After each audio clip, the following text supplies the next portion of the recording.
What's up, Bears Nation? Welcome back to Bears News Fan Report, your ultimate destination for everything Chicago Bears, where you get the most up-to-date news, exclusive rumors, and comprehensive analysis on our beloved team. If you're not already subscribed, hit that button right now, because what I'm about to reveal today involves a massive opportunity that could have transformed our defense, a player who is available at the trade deadline, and a move that the front office may have missed that could haunt us for the rest of this season. I'm talking about a three-down linebacker with elite coverage skills, a proven track record of playmaking ability, and the exact profile we desperately need in the middle of our defense. Stay with me through every single second of this video, because by the end, you're going to understand exactly what we missed out on and why this matters so much for our playoff hopes. Let me paint the picture of where the Chicago Bears stand right now defensively. We've got talent. There's no question about that. We've got pass rushers who can get after the quarterback.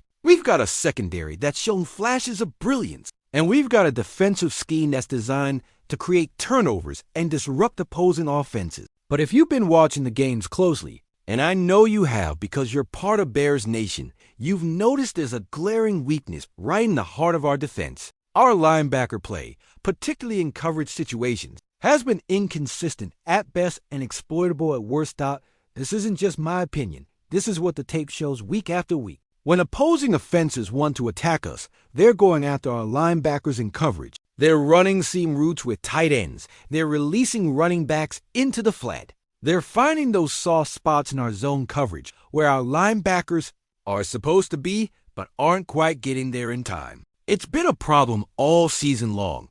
And it's the kind of weakness that gets exposed in the playoffs when you're facing elite offensive coordinators who spend all week game planning specifically to attack your vulnerabilities. The 2025 NFL trade deadline came and went on Tuesday, November 4th at 4 p.m. Eastern Time, and leading up to that deadline, there was significant buzz around the league about potential moves that could reshape rosters for playoff pushes. Teams that are contending were looking to add pieces. Teams that are rebuilding were looking to move veterans for draft capital. And in the middle of all that activity, there was one particular linebacker who kept coming up in trade conversations. This wasn't just any linebacker. This was a proven starter, a team captain, a guy with multiple years of high-level production, and someone who was actually available despite being in the prime of his career. Here's where the story gets interesting. And this is where I need you to pay close attention, because understanding the context is crucial. This linebacker was playing for a team that decided to go younger at the position, a team that was relegating him to a reserve role despite his status as a captain and despite his track record of excellence. The team was prioritizing a rookie, giving the young player the starting job and the majority of snaps, which meant this veteran was suddenly expendable. When a player of this caliber becomes available, when a proven starter is sitting on the bench because of a youth movement rather than performance issue, that's when smart teams should be picking up the phone and making aggressive offers. The financial aspect of this potential trade made it even more attractive. This player's base salary for this season was only $5.4 million, which is incredibly reasonable for a starting quality linebacker in today's NFL. Even better, his contract for next year had a base salary of just $6 million, which means acquiring him wouldn't just be a rental for the rest of the season. It would give you a cost-controlled starter for 2026 as well. In an era where linebacker contracts are getting more expensive and teams are paying premium prices for coverage ability, getting a proven player at this price point was an absolute steal waiting to happen. Let me break down what this player brings to the table, because understanding his skill set is essential to understanding what the Bears missed out on. This is a true three-down linebacker, meaning he can stay on the field in all situations. He's not a liability in coverage who has to come off on third down. He's not just a thumper who can only stop the run. He can do everything you need a modern NFL linebacker to do, and he does it at a consistently high level. Over his career, which spans more than 5 seasons, he's averaged 7 tackles per game, which shows his ability to be around the football and make plays consistently. But here's where it gets really impressive. And this is what should have made him a priority target for the Bears. This linebacker has 11 interceptions and 11 pass breakups over his career. Let me repeat that. 11 interceptions from the linebacker position. That's elite ball skills. That's exceptional coverage instinct. That's the kind of playmaking ability that changes games. When you have a linebacker who can drop into coverage, read the quarterback's eyes, break on the football, and make interception, you have a weapon that opposing offenses have to account for in their game planning. That's exactly what the Bears need. A linebacker who can take away the middle of the field and force quarterbacks to think twice before attacking our coverage. The range this player shows on tape is what really stands out when you study his film. He's not just making plays in a small area. He's covering ground sideline to sideline. He's getting depth in his drops. He's closing on the football quickly when it's in the air. That combination of range and instincts is rare, and it's what separates good linebackers from great ones. In today's NFL, where offenses are spreading you out and attacking every level of the defense, having a linebacker with that kind of range is invaluable. It allows your defensive coordinator to be more aggressive with blitzes because he knows his linebacker can cover more ground.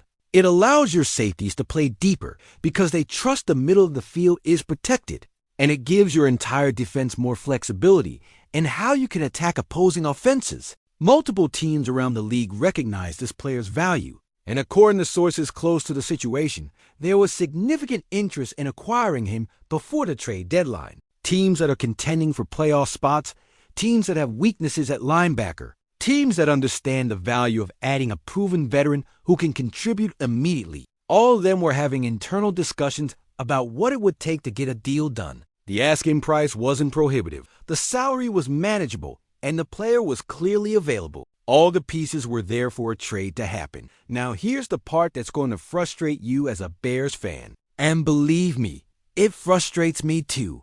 The player I've been talking about, the linebacker who is available at a reasonable price with a manageable contract and elite coverage skills, was Logan Wilson of the Cincinnati Bengals. And here's the kicker. The Bengals did trade him before the deadline, but they didn't trade him to the Chicago Bears. They traded Logan Wilson to the Dallas Cowboys. And now we have to watch one of our NFC competitors benefit from adding exactly the kind of player we needed. Logan Wilson is now wearing a Cowboys uniform, patrolling the middle of their defense, bringing his coverage skills and playmaking ability to a team that's trying to make a playoff push. The Cowboys recognized the opportunity. They made the move, and they upgraded their defense at a position of need. Meanwhile, the Bears stood pat.